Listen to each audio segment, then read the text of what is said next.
కట్టించిన ఇండ్లు. రెండోది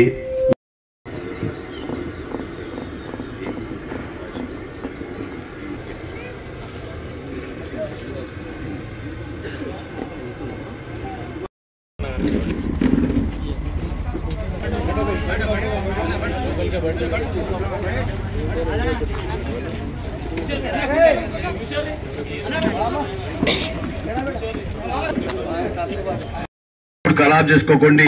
మనం వచ్చే 11 తారీఖు నాడు మన కాంగ్రెస్ పార్టీ అభ్యర్థి నవీన్ యాదవ్కు ఓటేసుకొని గెలిపించుకోవాలని మళ్ళోసారి మీ అందరికీ ధన్యవాదాలు తెలుపుకుంటూ మన వెంకటేష్ గారు గారికి ఎల్లయ్య గారు గారికి అందరికీ నా తరపున ధన్యవాదాలు తెలుపుకుంటూ ఇటువంటి పనున్నా మనం చేపించుకోవచ్చు. ఇప్పుడు మన ముఖ్యమంత్రి కూడా ఇక్కడ నేను అనుకుంటా 5 దినాల తర్వాత మన అంబేద్కర్ నగర్ కానీ కోఎస్ఆర్ కాలనీ కానీ ఇక్కడ మన షేక్పేట్ కానీ కోఎస్ఆర్ కాలనీ కానీ ఇక్కడ విరాట్ నగర్ కానీ కొన్ని బస్సులకు ఆయన వస్తారు, సీఎం గారు కూడా వస్తారు. రెండోది సీఎం గారు వస్తారు రాను కానీ మన అభ్యర్థి ఎట్టి బస్సులు గెలుస్తాడు. అభ్యర్థి గెలిచిన తర్వాత మీ అంబేద్కర్ కు సంబంధించిన సమస్యలు ఏసొంటి సమస్యలు ఉంటే అవి అన్ని సమస్యలు తీర్చిదిద్దామని నేను చెప్పడం జరుగుతుంది. నేను ఇంకోటి మన వెంకటేష్ గారు ప్రెసిడెంట్ గారు అంబేద్కర్ నగర్ కు సంబంధించిన ప్రెసిడెంట్ గారు కాబట్టి ఆయనకు చెప్పడం జరుగుతుంది. మీ బస్తీకి సంబంధించిన ఏసొంటి సమస్యలు ఉంటే మీ లెటర్ ప్యాడ్ మీద రాసి నాకు ఇవ్వండి, నేను మీ సమస్యలు తీర్చిదిద్దానని చెప్పడం జరుగుతుంది. ఇంకోటి ఈ పింఛన్ల కూడా కొత్త పింఛన్ కూడా ఇవ్వడం లేదు. ఆ పింఛన్లు కూడా ఎవరెవరై రాలేవు అంబేద్కర్ బస్తీలో వాళ్ళ పేర్లు కూడా వాళ్ళ ఆధార్ కార్డులు వాళ్ళ పేర్లు అన్నీ నాకు రాసి ఇవ్వండి. ఆ కొత్త పింఛన్ కూడా శాంక్షన్ చేపించే బాధ్యత నాది కాబట్టి చెప్పడం జరుగుతుంది. మీరు ఇక్కడ ఉన్న మా అక్క చెల్లెలకు అందరికీ చెప్పడం జరుగుతుంది.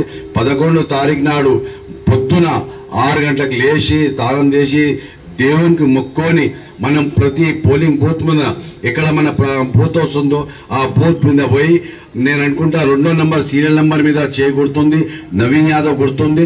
ఆ గుర్తు 2వ నంబర్ చేయి గుర్తు మీద ఓటేసి మనము 14వ తారీఖు నాడు పెద్ద ఊరేగింపుతోని మన పండుగ చేసుకున్నట్టు మన నవీన్ యాదవ్ గారు గెలిచిన తర్వాత మన పెద్ద ఎత్తున పండుగ జరుపుకుందాం. ఇంకోటి మీ మధ్యలో 5-6 దినాల తర్వాత కానీ రేపే కానీ ఎల్లుండి కానీ ఈ బీఆర్ఎస్ పార్టీ వస్తుంది, బీజేపీ వస్తుంది, వేరే పార్టీలు వస్తారు, మేము ఇది చేస్తాం అది చేస్తాం.